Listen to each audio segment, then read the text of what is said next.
네, 헌법재판소에서 선고일 밝히고 나서 한층 마음이 가벼워졌습니다. 그래서 좀 밝아졌는데 그래도 어떻게 될지 모르니까 그 이야기 오늘도 깊이 있게 좀 나눠보도록 하겠습니다. 4월 2일 수요일 뉴스토마토 끝장 뉴스 뉴스 토크쇼를 시작을 지금 하도록 하겠습니다. 오늘도 세 분 모시고 말씀 나눌 텐데요. 양지열 변호사님 다시 나와주셨어요. 안녕하세요. 네, 어서 오세요. 네, 반갑습니다. 언제나처럼 윤형중 랩 2050 대표님 그리고 박영식 시사 에디터님 또 나오셨습니다. 네, 안녕하세요. 어서 오세요. 네.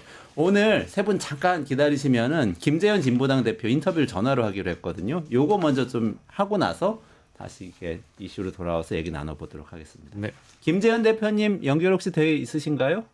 네, 안녕하세요. 진보당 대표 김재현입니다. 네, 안녕하세요. 아니 저는 기사로만 배웠는데 그 노숙 농성 하신다고 네. 그런데 하고 계신 건가요 아직? 네, 지난주 수요일에 시작해서 오늘 8일째고요.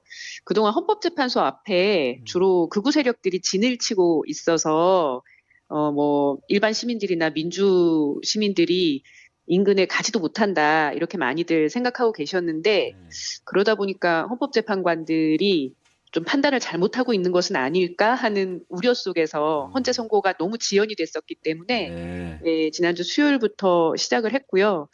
그냥 밤새 그 인근에서 머물렀습니다. 그러다가 어제부터는 굉장히 많은 시민들께서 함께 해주셔서 8개 정당과 또 1,700여 개 시민사회가 같이 1박 2일 철야 농성 진행을 했습니다. 아, 그러시군요. 네, 지금도 헌법재판소 앞에 많이 그 있습니다. 앞에 계세요? 분위기는 어떠세요? 그 앞에 좀 이렇게 험악하고 혹시 선고기일 때 파면 선고 나면 좀 충돌이 있고 이럴 것 같은 분위기인가요? 일단 어제 오후 1시를 기해서 경찰에서 그 헌법재판소 인근 150m를 진공 상태로 만들어 놓은 상황이기 때문에 직접적인 충돌은 없고요. 그럼에도 불구하고 선고 직후의 상황은 아무도 알 수가 없죠. 물론 위험한 상황도 예비는 해야 할 것 같습니다. 알겠습니다. 좀 주의해야 되겠네요. 네, 질문 좀 드리겠습니다. 저희 일단은 뉴스토마토 저희 기자가 사실 예전에 뉴스토마토에서 먼저 기사를 쓰긴 했었는데 뉴스토마토 기자가 12.3 계엄 당시에 계엄군이 포박하려고 하는 그런 이 위협적인 상황을 맞이했었어요. 그래서 저희 뉴스로 기사로 작성해서 내보내긴 했었는데 이게 영상이 어제 확인이 돼서 공개가 됐습니다. 이거 혹시 보셨나요? 네. 저도 그 CCTV 영상인 거잖아요. 네네네. 네, 찾아내기 어려우셨을 것 같은데 굉장히 충격적인 장면이고 이렇게라도 확인시켜 주셔서 너무 다행이라고 생각됩니다.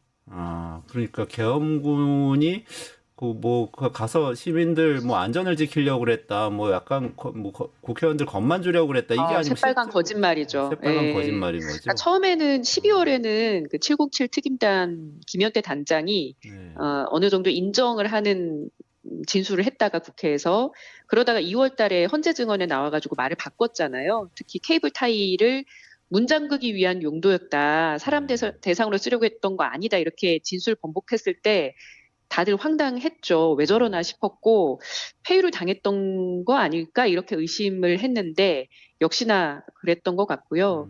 결국은 그 회의 주체가 누구겠습니까? 윤석열이겠죠. 경고성 계엄이었다라는 변명이 얼마나 엉성한 거짓말인지 확인시켜주는 사례라고 보는데요. 이런 식의 내란의 증거들이 얼마나 많겠습니까? 이러니 헌재에서는 파면 인용할 수밖에 없다고 보고요. 내란 수괴 그리고 이런 김현태 단장을 포함한 그 동조자들이 중형을 피할 수 없는 증거라고 봅니다. 그러니까 지금 저희 화면으로 이제 나가고 있거든요. 근데 저거 보면은 와 정말 그러니까 저게 조금만 지연되거나 아니면 당시에 현장에 이 군 간부 중에서 누구 한 명이 그냥 조금 더 강력한 지시를 했더라면 이거 그대로 진압되는 거였다 그런 생각이 들 정도입니다. 아무튼 간에 지금 선고기일까지 지정이 돼서 탄핵 심판 선고가 4월 4일 금요일에 납니다. 일단 의원님은 어떻게 예측하세요? 선고 결과. 사실 저도 지난주부터 걱정을 좀 많이 했는데요. 선고 지연이 되면서 근데 지금은 8대0 만장일치 인용을 예상합니다. 이렇게까지 선고가 지연됐다는 것 자체가 헌재 재판관들이 이 사안의 정치적 민감성을 충분히 신경 썼다고 생각하고요. 그래서 저는 온전히 법리만으로 판단할 수 없는 상황에 이미 이르렀다고 보거든요. 결국은 이제 지금 8인 체제가 굉장히 불완전한 것을 모두 알고 있는데 위헌 논란의 불씨를 남길 수 있는 아슬아슬한 결과를 만들까 그걸 안 만들려고 지금까지 선고 일정을 미뤄온 것이 아닌가라고 생각하기 때문에 대세가 정해져서 선고 일정을 잡은 것이고 결국 그렇다면 자기 이름과 명예를 걸고 기각결정문을 쓸 수 있는 사람이 있을까? 저는 정상적인 상황이라면 그런 재판관 없을 거라고 보거든요. 네. 그런데 모든 상황이 비정상적일 가능성도 배제할 수는 없기 때문에 마지막까지 긴장의 끈을 놓지 말아야 한다 이렇게 생각하고 지금 헌재 앞에 모여 계신 시민들께서도 모두 그런 마음으로 단 0.00001%의 가능성도 없애겠다는 생각으로 간절하게 지금 엄청난 바람이 부는데도 모여 계십니다. 네. 당연한 파면 결정일 것 같은데 어쨌든 뭐 저희 조금 있다가 여기 양지열 변호사님, 박영식 에디터님, 윤형주 대표님하고 같이 그거는 깊이 있게 더 말씀을 스튜디오에서도 나누겠습니다. 근데 전 진보당 대표님이시니까 여쭤보고 싶은 게 이게 파면되면 바로 조기 대선 국면으로 들어가지 않습니까? 그렇죠. 진보당에서는 혹시 대선 때 어떻게 하실지 결정된 바가 있으신가요? 아니면 뭐 대표님 개인적인 생각도 좋고요. 네, 일단 집이 불이 타고 있는 상황이라서 불을 끄는 게 급선무라서 그 이후에 집을 어떻게 새로 지을지에 대해서 얘기를 하는 게 좀 조심스럽긴 한데요. 진보당도 당연히 이 조기 대선을 희망하고 있고 그 대선에 대한 준비를 오래전부터 해왔었고요. 이미 지난 넉 달 동안 광장에 모인 시민들께서 윤석열 하나 파면되는 것으로 끝나는 게 아니라 완전히 이 한국 사회가 새로 리셋돼야 된다 이런 말씀들을 굉장히 많이 해주셨어요. 그렇죠. 그런 국민적 요구를 진보 정당이 잘 대변하고 담아야 된다는 그런 소명의식을 가지고 있습니다. 저희는. 네. 그러면 대표님이 출마하시는 건가요? 저를 포함해서 진보당에서는 대선 후보를 준비하고 있는 분들이 있습니다. 대선 후보를 낼 것이다. 이렇게 네. 예상을 하는 게 합리적이겠네요. 알겠습니다. 이재명 대표가 하지만, 지금은 뭐 대세론이 강력한 것 같은데 어떻게 할지 고민되시겠어요? 모두 힘을 모아서 집에 불타고 있는 집에 불을 끄는 게 먼저라서요. 그건 며칠 후에 얘기해도 늦지 않을 것 같습니다. 알겠습니다. 마지막으로 여쭤보겠습니다. 민주당에서는 사실 그 국민의힘이 내란 자꾸 옹호를 하니까 굉장히 많이 비판을 했는데 최근에 또 국민의힘 윤상현 의원이죠. 민주당을 위헌정당으로 규정하면서 해산 심판 청구해야 된다 이런 얘기를 하기도 하는데. 네. 아무 말 대잔치죠, 뭐. 네. 대꾸할 그거는 가치도 아무 말이라고 치고. 근데 만약에 이게 정권이 바뀌고 그랬을 때 국민의힘 정당 해산 심판에 대한 논의는 좀 있지 않을까요? 거기에 대해서 진보당 입장은 어떻습니까? 뭐 당연히도 그런 주장들이 나올 수 있고 또 해산 심판을 청구하는 그런 정치 세력이 있을 수 있는데요. 그럼에도 불구하고 가장 확실한 심판은 국민들이 심판하는 것이라고 생각합니다. 지금까지 저희가 몇 달 동안 계속 봐왔던 것이 헌법재판소이든 또는 법원이든 이 법을 통한 어떤 심판은 계속 법기술에 따라서 여러 변수가 있었지 않습니까? 갑자기 윤석열이 감옥문을 나온다든지 뭐 이런 여러 상황들을 놓고 보면서 또다시 헌법재판소의 어떤 판단을 묻는 것에 대해서 국민적 피로감도 상당할 것 같아요. 그래서 저는 국민의힘이 없어지는 것은 시간 문제인데 가장 확실한 것은 국민들로부터 철저하게 외면받고 심판받는 것이다. 이렇게 생각하고 있고 이걸 예상한 국민의힘 내부에서 빠르게 난파선에서 탈출하시라. 그래서 저절로 조속한 시기 안에 해체될 것을 촉구하고 싶습니다. 법의 힘을 빌리지 않아도 국민의힘을 해산시킬 수 있을 것이다. 이런 말씀을 주시네요. 네, 김재현 대표님 여기까지 진행해야 될 것 같습니다. 오늘 말씀 감사합니다. 네, 고맙습니다. 네. 4월 4일 좋은 결과 기대해 보겠습니다. 네, 화이팅 하십시오. 고맙습니다. 네, 스튜디오로 돌아오겠습니다. 저희 끝장 뉴스 또 시작해야죠. 박영식 에디터님. 첫 번째 뉴스가 그거죠? 예. 말씀 나누던 내용. 맞습니다. 이제 선고기일이 일단 지정이 됐으니까 이제 선고 결과는 각자가 이제 예상을 하는 거지만 어제도 저희가 잠시 나눠봤던 대로 4월 4일 이제 오전 11시 이후에 선고가 난 이후에 앞으로 어떤 일들이 벌어질 것인가에 대한 여러 가지 이제 뭐 시나리오들, 변수들, 전망들 이제 다 검토를 해보는 오늘 첫 번째 이슈가 될 것 같습니다. 네. 그렇군요. 한번 그러면 어떤 일들이 벌어질지 먼저 살펴볼 텐데 가장 궁금한 건 무엇보다도 헌법재판소의 심판 결과가 네. 어떻게 나올까? 네. 그거 아니겠어요? 뭐 당연히 그럴 것 같습니다. 네. 네. 그 얘기부터 한번 좀 나눠볼까요? 네. 네. 일단 저희 많이들 들어와 주셨는데 강8450님, 빈센트님, 몬수님 저희들의 팬들 중에 뭐 박영식 에디터님들의 팬도 많고 저희 방송 팬들 많으신데요. 그런데 좀 서로 대화를 많이 나누시고 그러시는데 제가 오늘 한번 요청드려 볼게요. 듣고 계신지 모르겠으니까 몇 대 몇인지 예측 한번 해봐 주세요. 저희 저희 시청자 여러분, 헌법재판소 4월 4일 오전 11시 발표하는 판결은 몇 대 몇일 것이다. 세 분께도 여쭤볼게요. 어떻게 될지 그 이야기부터 한번 시작해 보도록 하죠. 어떻게 보세요, 세 분? 저는 뭐 8대 0이 당연하다고 생각을 하고 있고요. 사실 이제 이게 처음부터도 한 번도 흔들린 적이 없었다라고 저는 보는데 이게 좀 시간이 기일이 생각보다 많이 미뤄지면서 사실 이제 재판을 하는 입장에서 봤었을 때는 그러니까 평소에 어떻게 보면 법정에서 이루어지는 일로 보면 많이 늘어진 것도 아니거든요. 근데 워낙 국민적인 어떤 관심사이기도 했고 그만큼 국가적으로 중요한 일이기도 하고 또 헌법재판소 스스로도 최대한 서두르겠다, 가장 우선하겠다가 해놓고 그 약속을 어느 정도 저버렸기 때문에 그때부터 혼란이 왔던 건데요. 8대 0이 뒤집을 수가 없다라고 저는 봅니다. 그거 이유는 뭐냐면 사실 이게 길어진 이유에서 나오는데 이 길어질 수밖에 없었던 게 두 가지를 혼선하면 안 돼요. 이 결과가 당연하다는 것과 쟁점이 5가지가 있다라는 거. 그러니까 결과는 이 말씀드린 것처럼 헌법재판소에 넘어가 있는 국회 소추위가 크게 5대 쟁점으로 꼽지 않습니까? 근데 5가지 중에 하나라도 걸리면 이 헌법과 법률 위반이고 또 중대하다고밖에 볼 수 없는 것들이에요. 근데 이게 기각이 나오려면 그 5가지를 다 해치고 그럼에도 불구하고 나는 정당하다고 해야 되는데 그게 적어도 법적으로는 뭐 제가 정신승리하는 게 아니라 불가능하다고 보고 그런데 그렇게 간명한데 그럼 왜 이렇게 오래 걸리냐? 5가지나 하니까.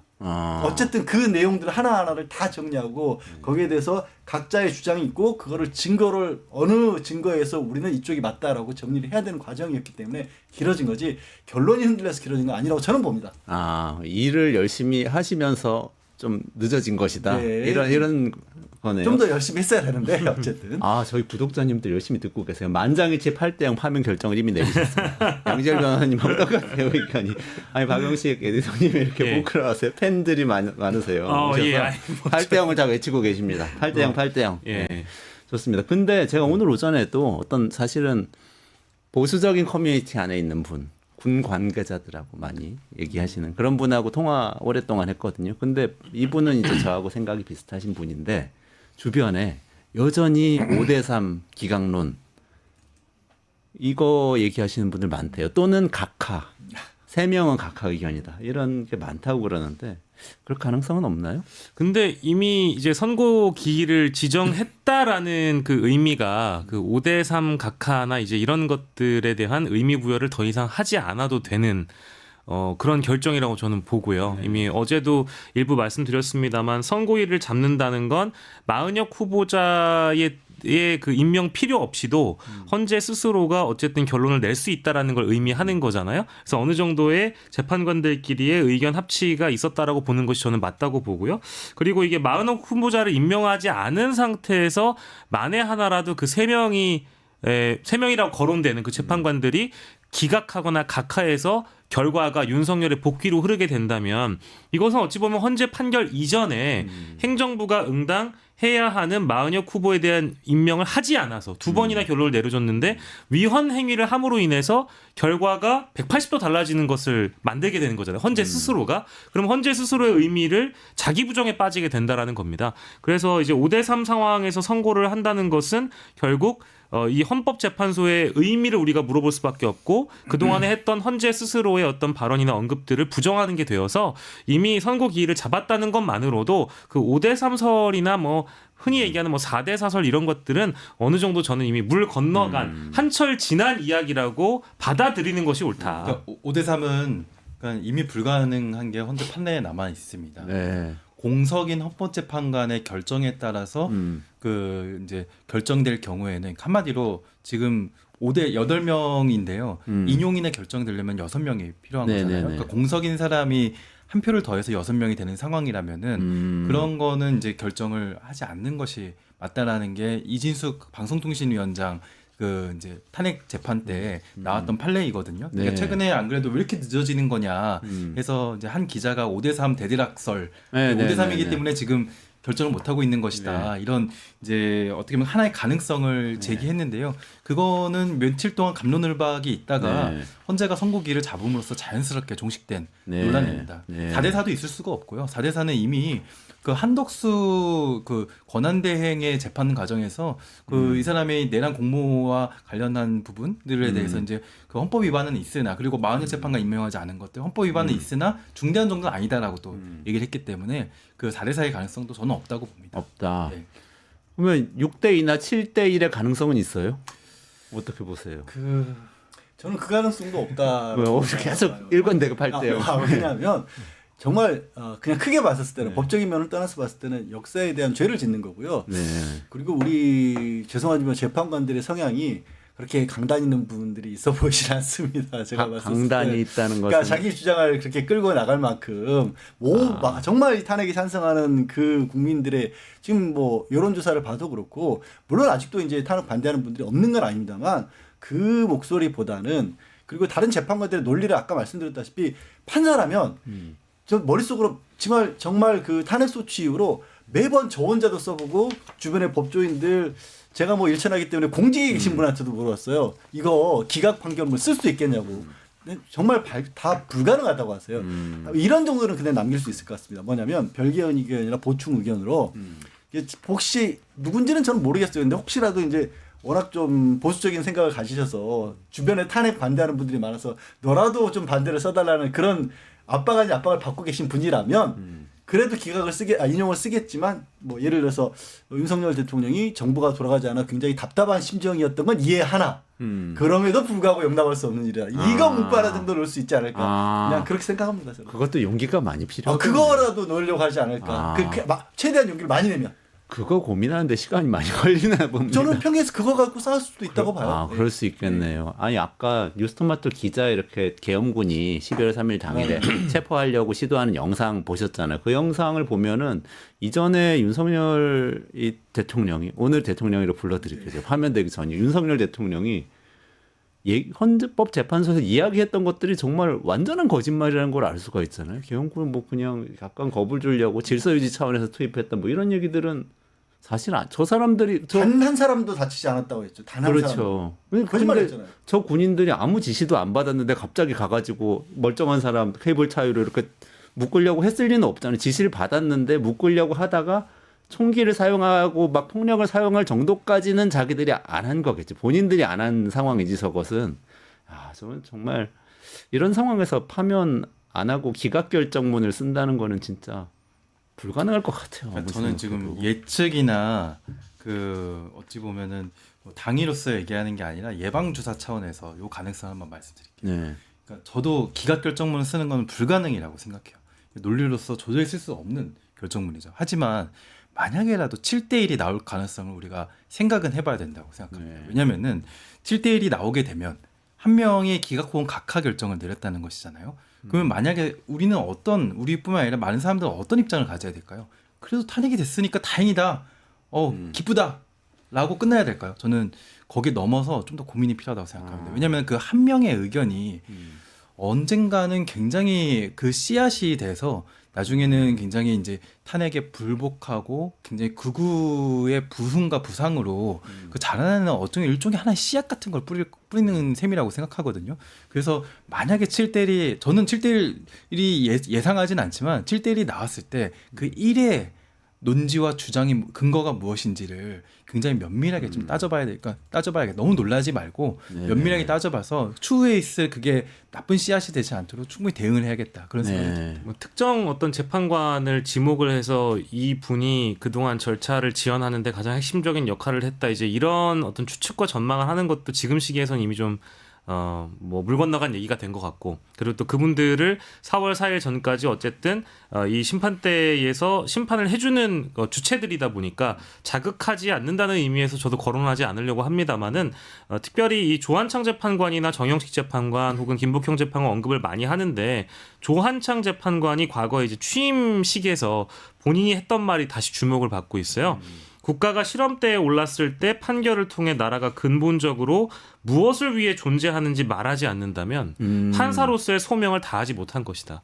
이런 문구를 올해 1월에 본인의 입으로 얘기를 했습니다. 근데 1월부터 지금 4월까지 헌법재판소가 국가의 운명을 빨리 결정해주지 않아서 우리 국민들이 어떠한 사회적 혼란을 겪어야 했고 국가적인 손실을 우리 국가가 감당해야 됐는지를 헌법재판관인 조한창 재판관이나 이런 분들이 모르지는 않거든요. 그래서 아까 이제 양조열 변호사님도 이게 다른 결론으로 전망하기가 어렵다라고 말씀 주신 것처럼 저런 장면을 아까 토마토의 기자가 또 심지어 민간인이자 어떤 한 국민이 케이블 타이로 결박되는 장면이 고스란히 증거로서 남아있는데 전 세계가 비웃을 일입니다. 그중에 단 하나라도 윤석열의 탄핵 사유 단 하나라도 위헌 위법이면 이것은 파면 사유가 되는 것인데 그렇죠. 저거를 어떻게 설명하겠는가. 어떤 재판관이 아무리 창의적인 해석을 해서 기각각하를 쓰더라도 이건 역사의 죄인이 된다는 의식을 본인 스스로 다 가지고 있을 거기 때문에 조금 뭐랄까 새가슴인 분들이 분명히 많을 것 같아서 저는 그렇게 못 쓸 거라고 봐요. 그러니까요. 저 장면을 보면은 쓸 수가 없는데. 근데 아까 양재열 변호사님 말씀 듣다 제가 생각난 게 있어요. 그 김태현의 정치쇼라고 SBS에 있거든요. 그 방송을 듣다 보니까 강찬호 중앙일보 기자가 나와서 하는 말이 이런 게 있었거든요. 최근에 JTBC에도 뭐 보도가 됐다고는 하는데 최근에 헌법재판관들 중에서 4명이 유독 굉장히 많은 자료를 요구하면서 시간이 지체됐다. 많은 자료를 요구한다는 것은 인용이면 너무 간단하기 때문에 이게 많은 자료가 필요 없을 텐데 많은 자료가 갔다. 물론 그분이 뭐 인용이다 기각이다 이 얘기를 하지 않았어요. 그 얘기하고 또 하나는 월요일 날 아침 일찍 그 평일을 굉장히 긴급하게 했는데 아마 그때 선고기일 정하는 논의를 한 것 같은데 그 다음날 바로 나왔으니까요. 근데 그때 고성이 오가는 소리가 들렸다. 이런 증언이 있다. 뭐 이런 얘기들이 있습니다. 어떻게들 보세요? 저는 너무 썰인가? 이제는 우리 언론에서 그런 걸 근거로 해서 기사라든가 어떤 논평은 좀 안 나왔으면 좋겠습니다. 왜냐하면 정말 저도 이제 언론사에 재직을 했었는데 그러셨죠. 네. 그때 한 20, 30년 전에는 그런 얘기들이 많았어요. 뭐 정치권에서 당대표실에서 고성이 났는데 누가 들어갔어? 뭐 원내대표가 들어갔어? 야, 그럼 저 분당하는 거 아니야? 막 그때부터 막 소설이 막 몇 페이지씩 나오고 그랬었거든요. 네. 옛날 얘기입니다, 진짜. 2000년 초반, 90년대까지 얘기인 거고요.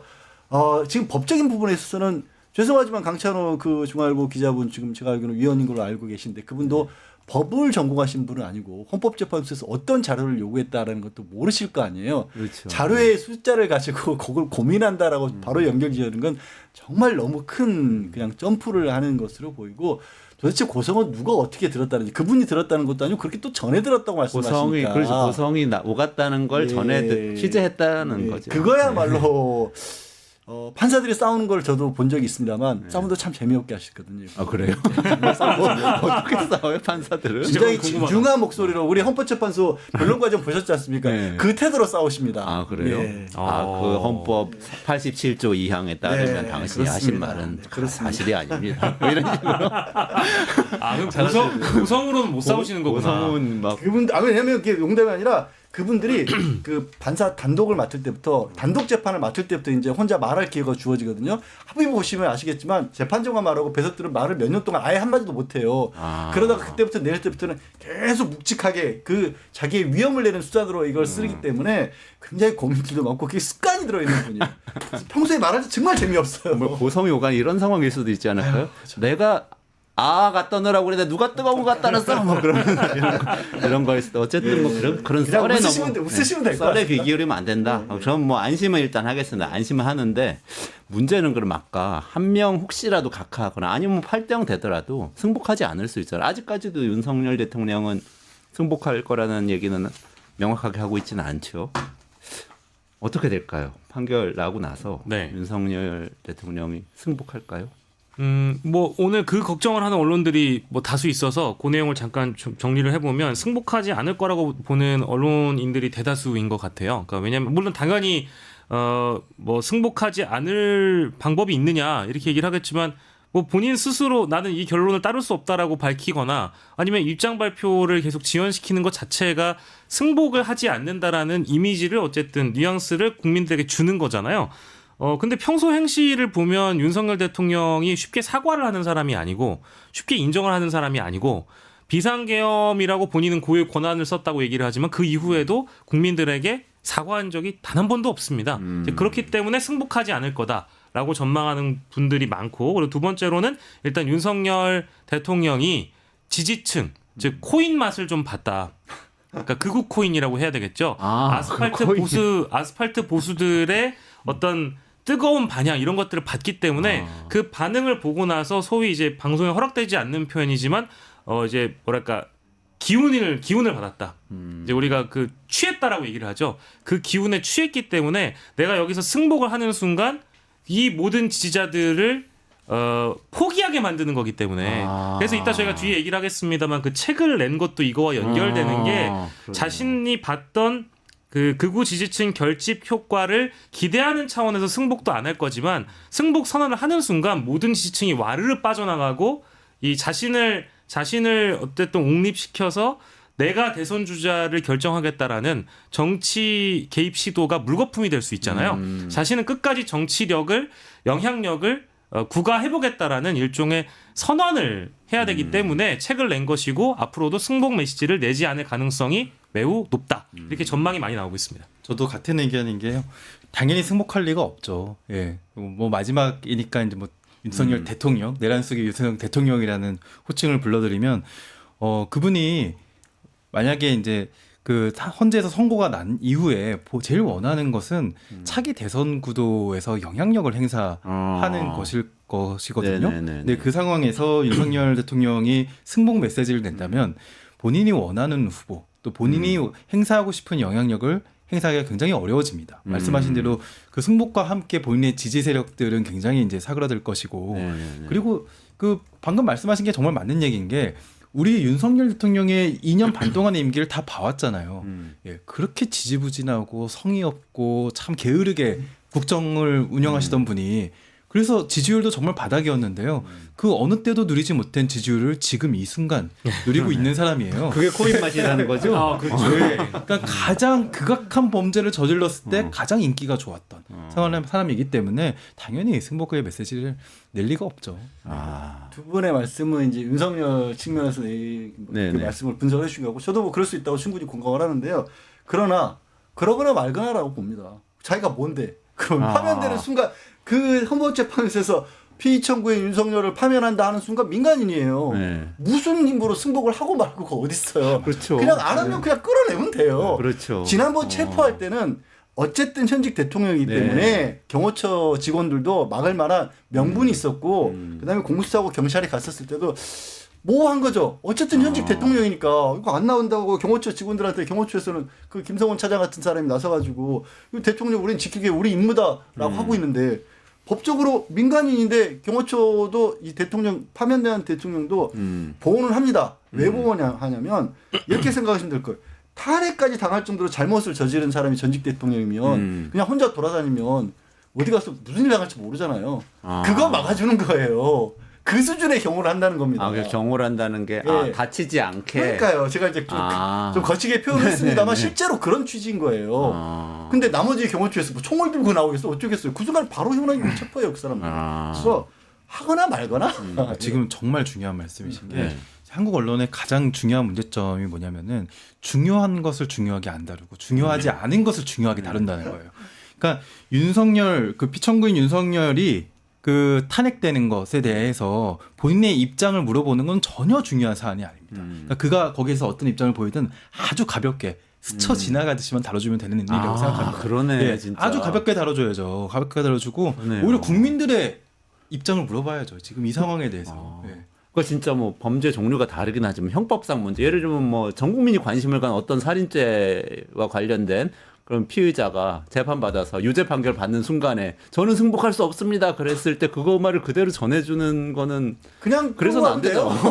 언론이 그래서는 안 되잖아요. 마치 대단한 입장이라는 듯이 그 사람이 그 말을 할 때까지 또 기다리고 계속 마이크 대고 서 있는 거예요.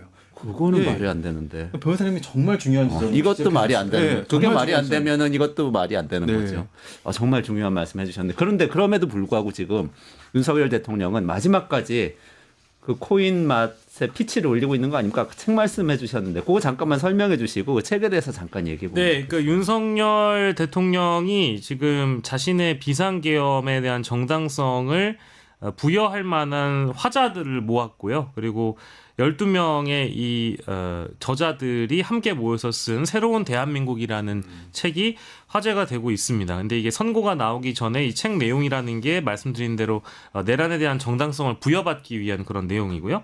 나경원 의원, 조정훈 의원, 뭐 윤상현 의원도 들어가 있고 뭐 그 유명한 전한길 씨까지 포함되어 있는 극우 집회를 이끄는 이런 분들까지 다양한 분들이 지금 참여하고 있는 상황이기 때문에 과연 그러니까 이 심판 선고가 목전인데 이제 이 내용이 일단 논란이 될 수밖에 없을 뿐더러 왜냐하면 내란의 수괴 혐의를 받고 있고 게다가 헌법에 위배된 비상계엄을 시행했기 때문에 지금 탄핵 심판에 오른 것인데 오히려 그것을 정당하다고 이야기하는 사람들이 모여서 책을 썼다. 이건 어쨌든 국민들의 공분을 사기에 충분한 일이고요. 이게 지금은 선고 전에 이런 해석이 가능하지만 선고 이후에는 이 책을 가지고 이제 앞으로 뭘 할 것이냐 혹은 이 책에 담긴 내용을 가지고 이런 의견에 동의하는 사람들을 가지고 과연 윤석열은 무엇을 하려고 하는 것일까 이거에 대한 이제 전망들까지 굉장히 분분한 상황이어서 앞서 저희가 이제 동호반복이 될 수 있었던 내용 중에 하나는 결국 윤석열이 정치적 영향력을 확대하기 위해서 이 책을 쓰는 데 참여했다라고 봐야 될 것 같고 어제 잠깐 얘기는 안 나왔습니다만은 윤석열 씨가 그렇다고 해가지고 지금 책을 막 집에서 막 골머리를 앓으면서 썼다는 얘기가 맞아. 아니고 그게 항상 의문이었어. 본인이 헌법재판소에서 최종 변론을 할 때 굉장히 장시간 하지 않았습니까? 네네네. 그거를 그대로 이제 갖다 넣었다고 합니다. 그러니까 책을 안 읽는 분이 책을 쓴다는 게 쉽진 않거든요. 깜짝 놀랐어요, 저도. 이 책은 이렇게 보시면 됩니다. 이 책은 굿즈예요, 굿즈. 예. 윤석열 굿즈인가요? 예, 이거는 뭐 의미 있는 내용이 담기지도 않았고 그리고 읽히기 위한 책도 아닙니다. 그 팬클럽임을 인증하는 굿즈. 아이돌의 CD는 사실 CD 플레이어를 듣기 위해서 사는 게 아니거든요. 예, 팬임을 인증하기 위해서 사는 거예요. 요즘은 그렇습니다. 예. 그런데 이제 이것도 마찬가지죠. 그냥 굿즈에 불과합니다. 아이돌. 이 판에 한 번에 팔아가지고 돈 좀 벌어보겠다는. 그거 약간 이상 아이돌님들이 화나실 것 같은데 아까 그 비유는 어쨌든 간에 그 명백한 나쁜 팩트, 의미에서 명백한 아니 팩트하고, 그건 예, 민지 씨가 사실인데 그거에 대해서 윤석열 대통령하고 특정 아이돌 언급 안 하셨지만 아이돌을 여기다 대냐 이럴까. 팬클럽님들이 보시기에는 아니 아이돌 문화는 저도 좋습니다. 근데 CD를 그런 식으로 낭비하는 거는 맞지 않아요. 환경도 오염되고요. 네. 좋습니다. 저는 약간 다른 쪽에서도 생각을 해봤어요. 과연 이 사람들이 거기에 들어가 있는 나머지 사람들이 윤석열 빼고 윤석열을 위해서 이러는 걸까? 아니면 자기 정치를 하려고 하는 걸까? 아까 현직 정치인은 나경원, 예, 김기현, 김기현, 예. 윤상현, 김기현, 조정훈, 네 명의 국민의힘 의원이죠. 그리고 전환길은 사실상 전환길 강사는 정치인이 아닌데 요즘 그거 좀 국힘 당대표 같아요. 국민의힘 당대표 같고 저는 그래서 무슨 말씀이냐면 윤석열이 동의는 했을까 과연 여기에 대해서 윤석열을 재물 삼아서 내가 좀 잘 나가 보겠다. 앞으로 남은 아까 이제 우리 박영식 앵커님 표현을 들자면 그 구구코인 유지를 시켜야 되잖아요. 네. 근데 어차피 뭐 재판 받고 뭐 할 것도 없고 이름 팔아서 내가 앞으로 좀 떠볼까 하는 생각들을 한 게 아닌가 좀 심하게 보자면. 저는 그 중에서도 조정훈 의원의 변신이 참 놀랐습니다. 아유. 어떻게 여기까지 가서 그 일을 하고 있나. 네, 참 놀랐습니다. 근데 아마 설명 좀 해주시죠. 왜 놀랐는지. 아니 조정훈 의원은 원래 이번 총선 말고 지난 총선 때 더불어시민당 몫으로 이제 국회에 등원하신 분이잖아요. 민주당 위성정당, 예, 그랬었죠. 미래정당. 네. 지난 그 어떻게 보면 국민의힘 쪽으로 갈아타는 과정에서는 당시 그분이 이제 법사위에 있었거든요. 그래서 본인이 내세웠던 뭐 구호가 후눈 브라더스라고 해서 당시 법사위에서는 이탄희 의원과 한동훈 법무부 장관 사이에 상당히 각이 세워졌었고요. 오히려 한동훈 법무부 장관을 감싸주고 좀 이렇게 치켜 세워주는 역할로서 조정훈 의원이 역할을 했었습니다. 그러면서 국민의힘 쪽과 점점 가까워지면서 입당을 하는 것까지는 뭐 우리 정치에서 장관이 일어나는 일이니까 그럴 수 있다고 생각을 했는데요. 근데 한동훈 대표가 또 각을 세우면서 완전히 친윤 쪽으로 갈아섰고 그러면서 지금은 완전히 이 극우코인까지 타려는 모습들을 보면서 와 정말 뭐라고 평가해야 될지 모르겠습니다. 수영장 물이 빠지면 누가 수영복을 안 입고 수영을 하고 있었는지 보이게 되는 거죠. 지금 같은 상황에서. 그런가요? 아, 보겠는데. 보지 말고 상상만으로 외면하는 게 치우네. 답입니다. 조금 진도를 나가 볼게요. 제가 조금 법적인 문제인데 이제 그 다음은 근데 이렇게 뭐 윤석열 대통령 책도 내고 뭐 노력을 하지만 파면되는 순간 아까 양지열 변호사님이 잘 말씀해 주신 것처럼 민간인이고 그러면은 지금 어쨌든 뭐 기소된 상태인데 불구속 기소 상태고 또 내란죄로만 지금은 뭐 그 재판을 예. 기소가 된 상태인데 뭐 다른 범죄 혐의들도 많이 발견될 수 있잖아요. 그러면 바로 재구속이 될 수 있는 건 이 부분 좀 얘기 나눠보죠. 그러니까 엄밀히 따지면 재구속이 아니라 새로운 사유로 구속을 시킬 수가 있는 거죠. 말씀하신 것처럼 어쨌든 대통령 신분이기 때문에 내란죄로만 소추할 수 있지 않습니까? 내란하고 외환인데 외환은 적용이 안 됐으니까. 그런데 내란죄 재판이 계속 중이라고 할지라도 지금 줄 서서 기다리고 있는 게 있어요. 이 계엄죄를 가장 뭐 많은 주목을 끌었었고 사실상 계엄을 촉발시키는 직접적인 원인이 됐다고 꼽히는 게 명태균 게이트입니다. 그렇죠. 거기 네. 공직선거법이나 정치자금법 위반 혐의가 이미 많이 드러난 부분들이 있고 거기 그냥 본인 윤석열의 목소리가 들어가서 김영선 전 의원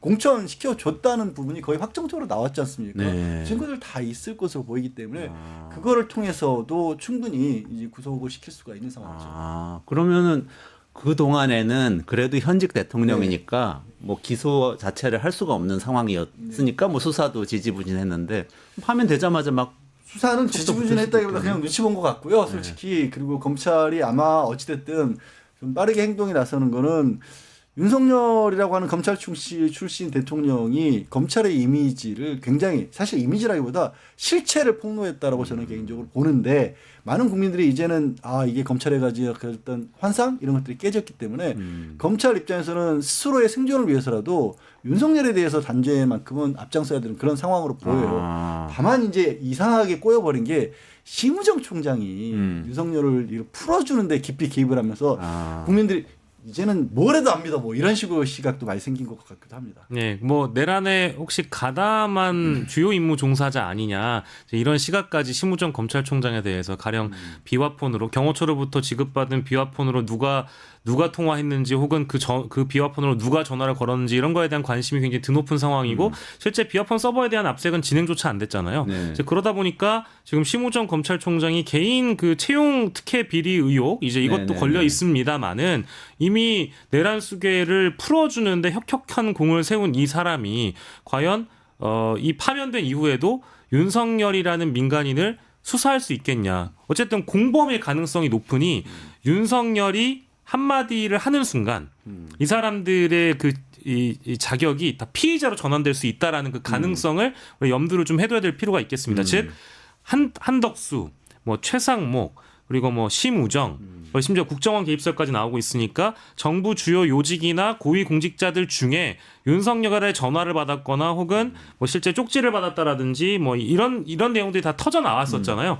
거기에서 물론 당사자들은 그런 일이 없었다고 하더라도 아니 내란의 수괴가 나 그때 한덕수한테 뭘 했는데 나 최상목한테 그때 이런 얘기 했는데 나 심지어 심우정이랑 이런 통화를 한 적이 있는데라고 윤석열이 얘기를 하는 순간 자신들의 위치도 피의자가 돼버리잖아요. 그래서 윤석열이 파면된 이후에도 과연 검찰이 수사를 할 수 있을까? 이제 이런 대목들에서 많은 의구심들이 있는 것이죠. 전례를 보면 어떻습니까? 이런 경우에 그러니까 두 가지 가능성이 있죠. 검찰이 만회하려고 확 더 파면되자마자 더 속도를 붙여가지고 어쩌면 뭐 부부를 다 포토라인에 세우려고 할 수도 있고 보통의 검찰의 거꾸로 될 수도 그동안의 있고. 그 역사를 보면 이런 상황은 없었죠. 이런 상황은 처음이긴 한데 그렇겠죠. 권력이 바뀌려고 하는 권력의 향방에 따라서 누구보다 빠르게 변신했던 게 검찰에 보여준 그동안 역사 아니겠습니까? 그걸 내공이라고 불러야 될지 모르겠지, 노하우라고 불러야 할지 모르겠지만 그건 쌓여 있을 테니까 그런 시도는 하지 않을까 싶네요. 윤 대표님은 어떻게 보세요? 네, 저는 한편으로는 신뢰가 가지 않습니다. 아. 네, 뭐 만약에 우리가 해방된 이후에 친일 경찰들이 뭐 친일파들을 제대로 뭐 그 당시에 문제점들이나 그런 것들을 뭐 제대로 단죄하고 넘어갔었나요?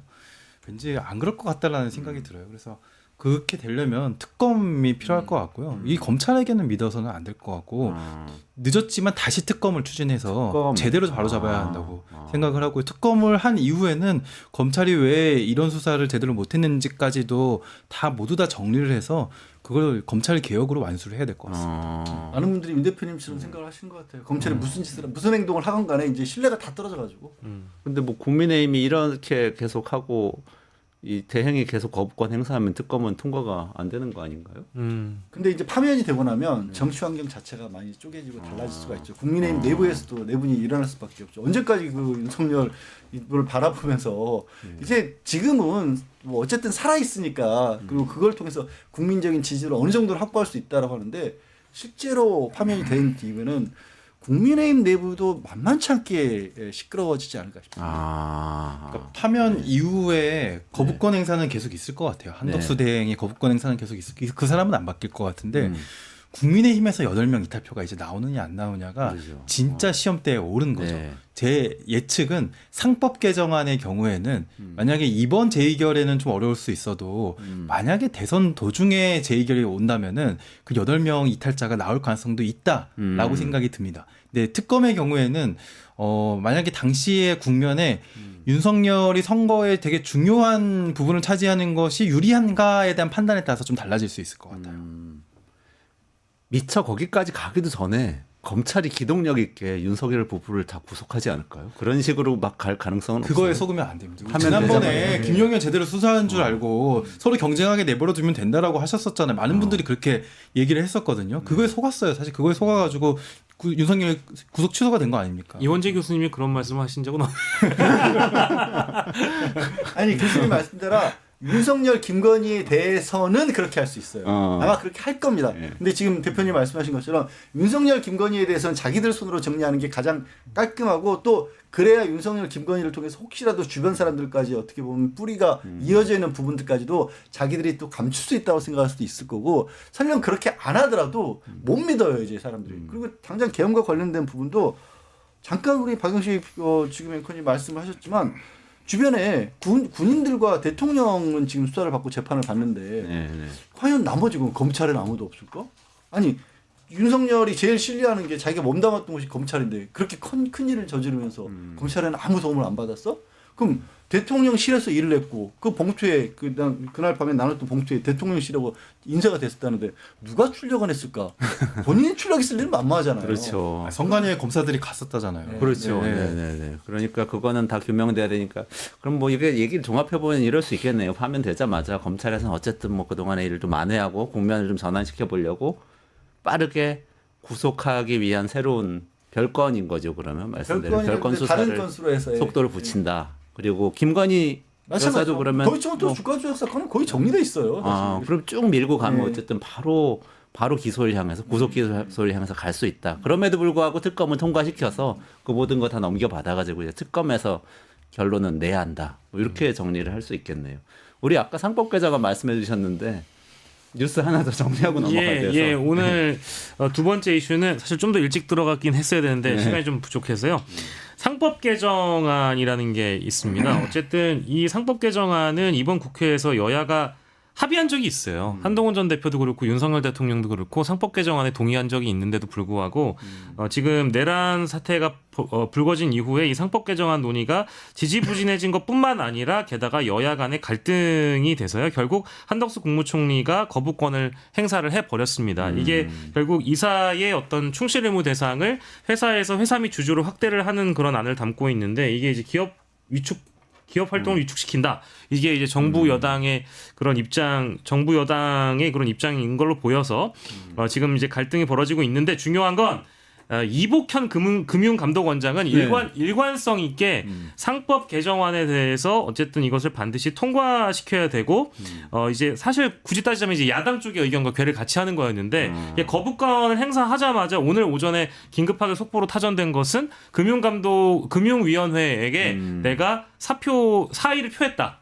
그만두겠다. 일관적으로 나는 입장을 밝혀왔다라고 얘기를 했고요. 뭐 이거에 대해서 권성동 국민의힘 원내대표가 뭐 이제 오만하다 이런 직격도 있었고 해서 이복현이 왜 이러지라는 이제 그런 방식으로 그런 하나의 어떤 뭐랄까 혹시 정치에 관심이 있는 건가 이제 이런 쪽으로 연결되는 것도 있는가 하면 상법 개정안에 대한 논의를 다시금 또 이제 불지펴야 된다라고 보는 분들도 있는 것 같고요. 아, 요거는 또 정책 전문가인 윤 대표님. 아이고, 되게 재밌게 바라봐. 특히 이복현이라는 인물에 대해서 왜 이런 발언을 했는지 저는 이제 좀 왜 그런지 좀 알겠습니다. 아, 이분이 윤석열의 사람으로 알려져 있던 분 아니에요? 이른바 윤내 남자라고까지 불렸던 네. 의외네요. 예, 법무부의 한동훈과 금감원의 이복현 이 두 사람이 윤내 남자라고 불렸던 나이도 비슷하죠? 예, 나이도 비슷하고요. 은근히 서로 이복현은 라이벌이라고 생각을 한다고 합니다. 네. 네. 아무튼 근데 이제 그 오늘 이복현 금감원장이 사실 지난번에 국회 본회의 통과할 때부터 상법 개정안의 거부권 행사를 직을 걸고 막겠다라고 발언을 했습니다. 그때도 제가 조금 놀랐는데요. 세게 예, 오늘은 더 놀라운 말을 했었습니다. 뭐라고 했냐면 윤석열 대통령이 지금 현직에 계셨으면 거부권을 행사하지 않았을 것이라고 확신한다. 아, 확신까지. 네, 이 발언에 권성동 원내대표가 굉장히 화가 났습니다. 오만방자한 발언이라고 하면서 네, 당장 사직서를 써서 짐 싸고 청사를 떠나라라고 발언을 했거든요. 민주당이 주도해서 어쨌든 통과시킨 거잖아요. 이번에. 네, 그렇습니다. 아, 그럼에도 불구하고 이복현 원장은 왜 이렇게 민주당 편을 얘기했는지 드는 것 제가 같아 이해가 보여요. 가는 게 제가 윤석열이라는 사람에 대한 어떤 이제 식견이나 전문성에 대해서 항상 혹평을 하는 사람이지만, 네, 그래도 조금 인정하는 게 있다면 이 사람이 특수수사에 밝은 사람이거든요. 아. 기업범죄 수사에 밝은 사람입니다. 특수수사라고 하면 보통 금융기업 이런 거 그렇죠. 수사하는 그런 쪽 검찰 수사죠. 내의 그 부서죠. 네. 그렇기 때문에 그 이복현, 한동훈, 윤석열의 공통점은 기업의 최대 주주들이 도대체 그 기업 안에서 어떻게 그 나쁜 짓들을 하는지를 그나마 제일 잘 아는 검찰 내에서는 잘 아는 사람들이라고 할 수 있고요. 그렇기 때문에 그 최대 주주를 견제하기 위한 장치들이 우리 기업 내에 또는 법 제도에 없다라는 것을 잘 아는 사람들입니다. 그렇기 때문에 이분들이 정치적 부담이 없었던 윤석열 대통령, 이른바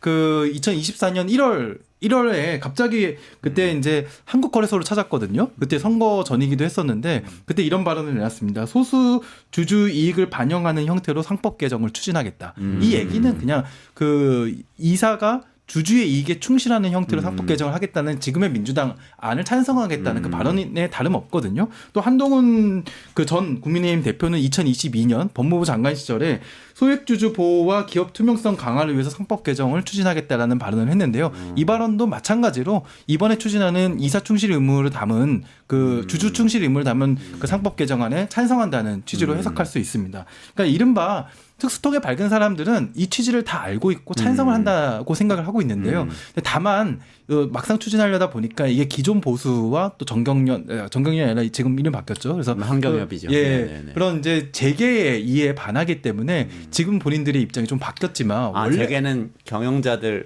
이른바 오너들이지만 지배주주는 아닌 오너들. 본인들의 네. 지분이 작으니까 많은 주주들한테 너무 잘해주니까 본인들한테 손해다 이런 거죠 지금. 그렇죠. 아. 특수통 수사 검사로서 본인들의 소신에는 부합하지만 본인들의 지금 몸담은 정당에는 반하는 정책이었고요. 이복현 씨가 이렇게까지 담대하게 얘기할 수 있었던 거는 윤석열이 돌아오지 않을 것이라고 생각하기 때문에 지금 인용을 예고한 거구나. 돌아올 거면 사표 안 내고 기다렸다가 윤석열이 돌아온다면은 이렇게 얘기하지도 않을 것이고요. 그리고 이제 본인은 얼굴 천만표 깔고 막 입장 바꿔가지고 금감원에 뭐 일에 충실하겠습니다 하면서 아마 버티고 있었을 겁니다. 근데 어차피 뭐 윤석열이 돌아오지 못하면은 본인도 직을 유지할 수 없기 때문에 지금 이렇게 떠나는 게 1,500만 명에 달하는 이 주식 투자자들에게 좋은 인상을 남겨서 떠날 수 있거든요. 한 번쯤은 들어보셨던 얘기일 수도 있는데 이거는 뭐 이제 확인되지 않은 얘기입니다만 뭐 여의도에서 뭐 일부 돌았던 한 몇 개월 전에 돌았던 썰에 의하면 이복현 금감원장이 당시 윤석열 대통령에게 정치적인 조언을 이른바 좀 이렇게 부드럽게 이렇게 대통령께서 이렇게 정치를 하셨으면 좋겠다라는 조언을 뭐 사석에서 했다라는 그런 얘기가 있었어요. 근데 그 얘기를 듣자마자 윤석열 씨가 극대노했다라는 이야기가 있습니다. 그래서 그 이후에 어쨌든 이미 본인이 조언을 하면서 간극이 생겨버린 네. 윤석열과의 관계에서 금이 가버린 상황이기 때문에 뭐 본인의 그 어떤 발언에 좀 더 자율성이 생긴 거 아니냐 이런 해석도 가능한데 뭐 물론 이것도 어디까지나 떠도는 소설입니다. 아, 그렇군요. 요거 깊이 있게 들어가면 이제 1시간 동안 더 해야 되는데 다음번에 우리 시간 따로 마련해가지고 저 양지열 변호사님도 계신데 오늘 고개는 못 여쭈고 끝내야 될 것 같아요. 네. 시간이 다 돼서 다음번에 좀 다루기로 하고요. 빈센트님, 비완마님, 딩킹님, 랑뚱개무치님, 네, 감사드립니다. 네, 좋아요도 한 번씩 눌러주시고요. 공유도 좀 해주시고 오늘 여기까지 진행하겠습니다. 조금만 기다리시면은 요즘 트럼프, 푸틴 플러스 괄호 열고 김정은 브로맨스가 착착 진행되고 있다고 하는데 끝내주는 경제에서 이광재 명지대 석좌 교수 그리고 이대식 박사 RIO 인스티튜트 대표하고 같이 이 이야기 나눠볼 테니까 끝까지 시청해 주시고요. 오늘 양지열 변호사님 그리고 윤영중 대표님 그리고 박영식 에디터님 여기서 인사드리겠습니다. 고맙습니다. 감사합니다. 감사합니다.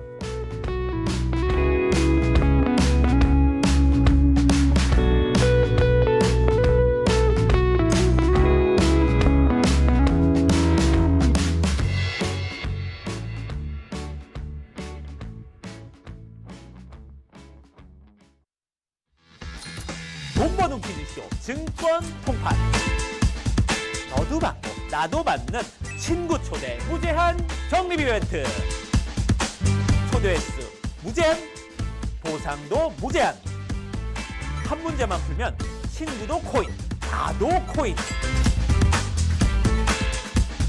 우승 상금에 친구 초대 보상까지. 매일 낮 12시 증권 통팟에서 만나요.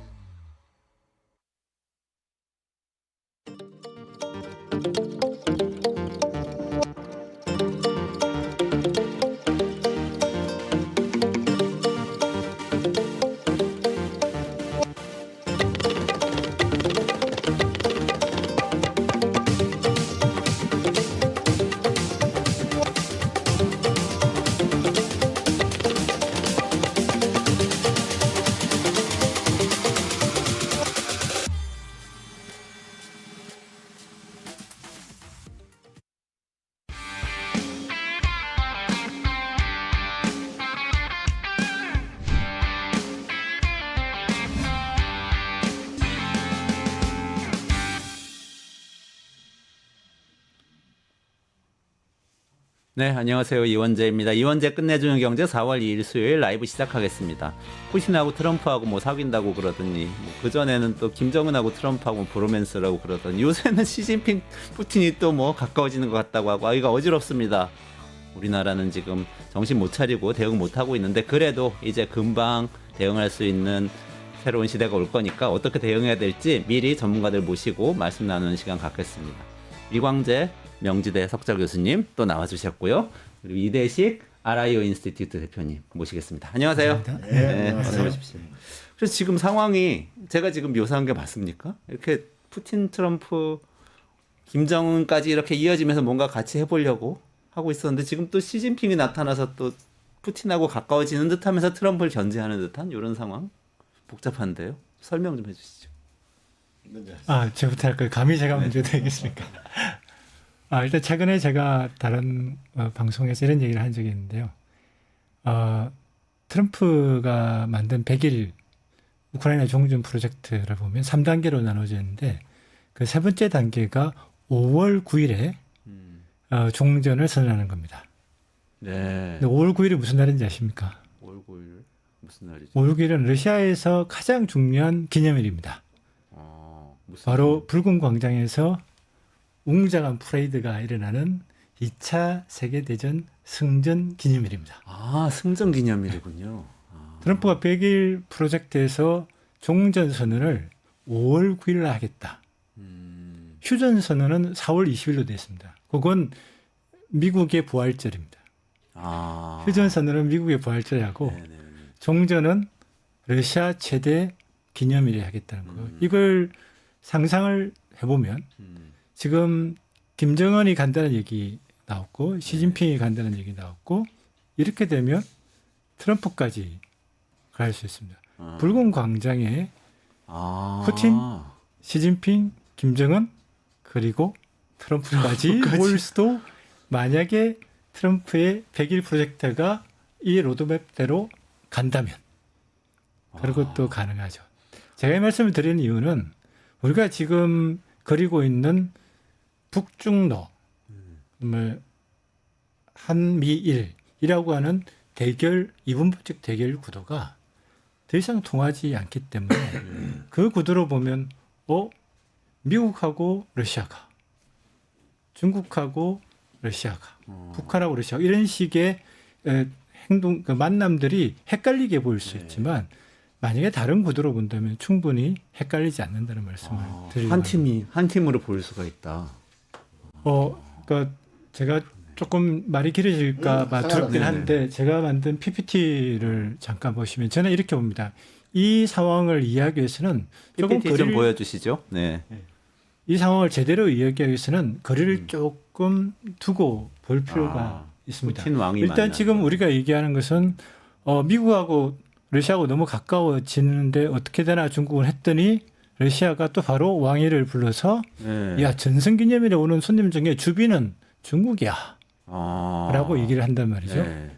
이게 뭡니까? 지금 벌써 양다리를 걸치고 있는 게 보이시죠? 근데 저는 이걸 크게 봐야 되는데 사실은 그 다음 PPT를 보여주시죠.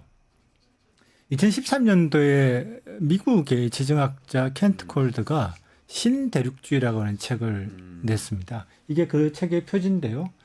이걸 그 다음 페이지를 보면 핵심 내용이 딱 하나입니다. 1979년부터 세계사에 큰 변화가 일어난 6가지 사건이 있었다. 첫 번째, 이란이 팔레비가 왕조가 무너지고 호메니가 들어섰다. 두 번째, 1980년도에 아람코를 사우디가 100% 국유화했다. 그리고 1978년, 79년도에 중국의 기업 개방이 있었다. 그리고 1990년대에 인도가 기업 개방을 했고 마지막 두 개는 1990년대에 소련이 붕괴하고 2000년에 푸틴이 등장했다. 이 6가지 사건이 무엇을 의미하느냐. 바로 유라시아라고 하는 대륙이 에너지를 중심으로 하나로 통합되기 시작했다라고 합니다.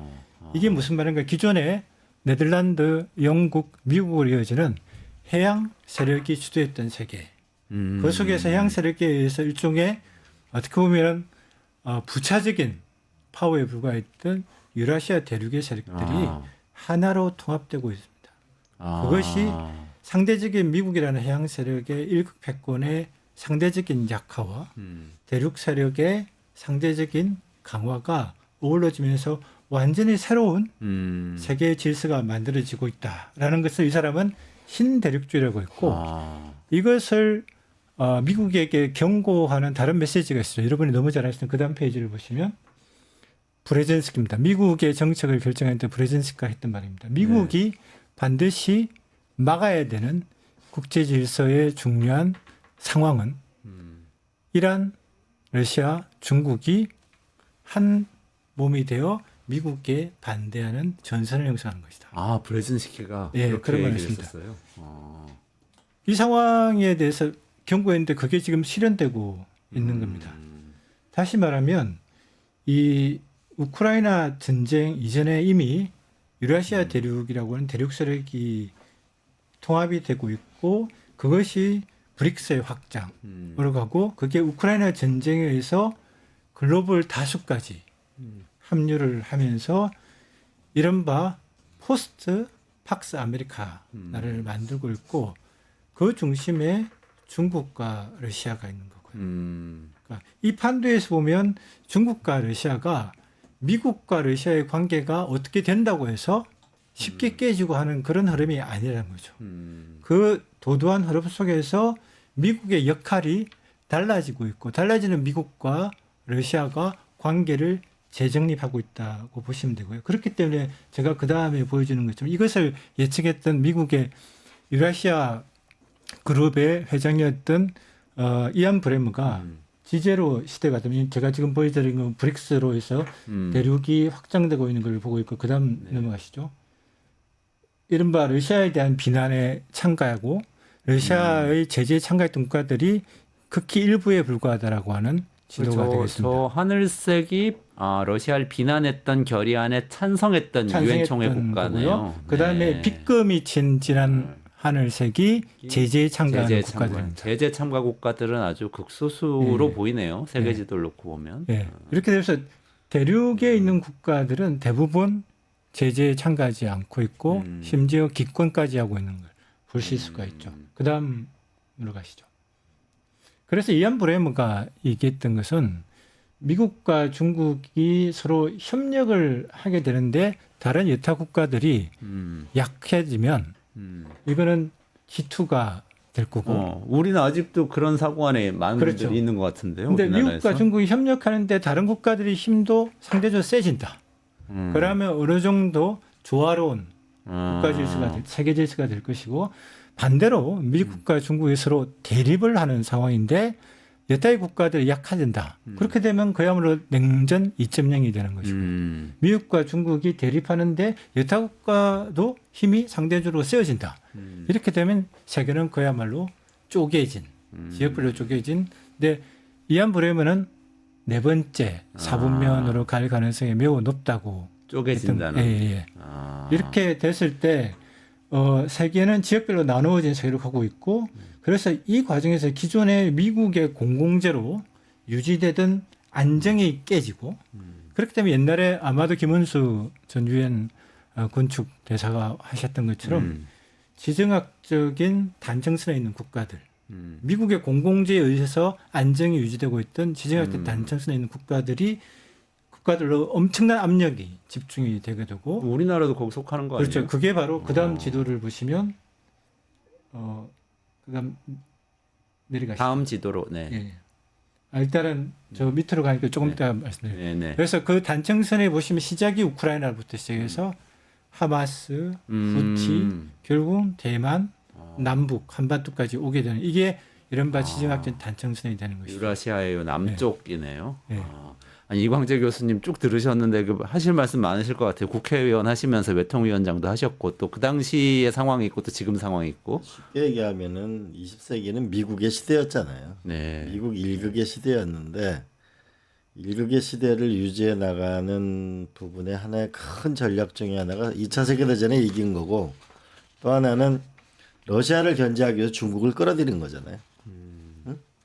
근데 지금은 중국을 견제하기 위해서 러시아를 끌어들이는 형국을 만들려고 하는 거죠, 미국은. 네. 그럼 과연 미국은 러시아를 끌어들여서 중국을 견제할 수 있는 것이 가능한 것인가? 가능하려고 노력하고 있는 거겠죠. 네. 그런데 그 결과는 어떻게 보면은 천하가 아마 전 세계가 셋으로 쪼개질 거예요. 하나는 미국 자체가 힘이 약화되는 측면이 하나가 있고 네. 그렇기 때문에 러시아를 끌어들여서 중국을 견제하려고 하는 노력은 일견 성공하는 정도 측면이 있을 수도 네. 있고 또 하나 그 결과는 그 대만 문제가 어떻게 되느냐에 따라 가지고 동남아시아 인구의 대부분이 이제 화교가 많잖아요. 네. 그러면 결국은 중국 영향이 더 커질 수 있는 거고.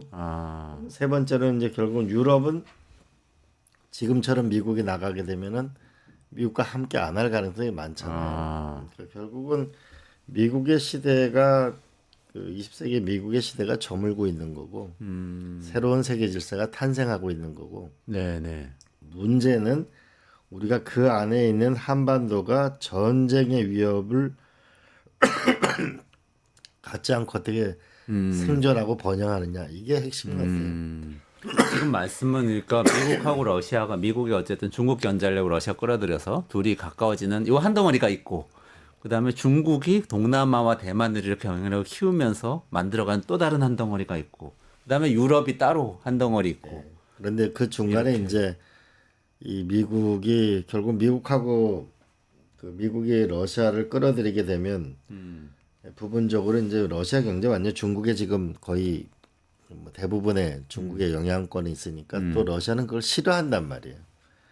자기 스스로 새로운 길을 또 찾고자 노력하는 부분에서 미국이 절대적으로 필요하죠. 러시아한테는.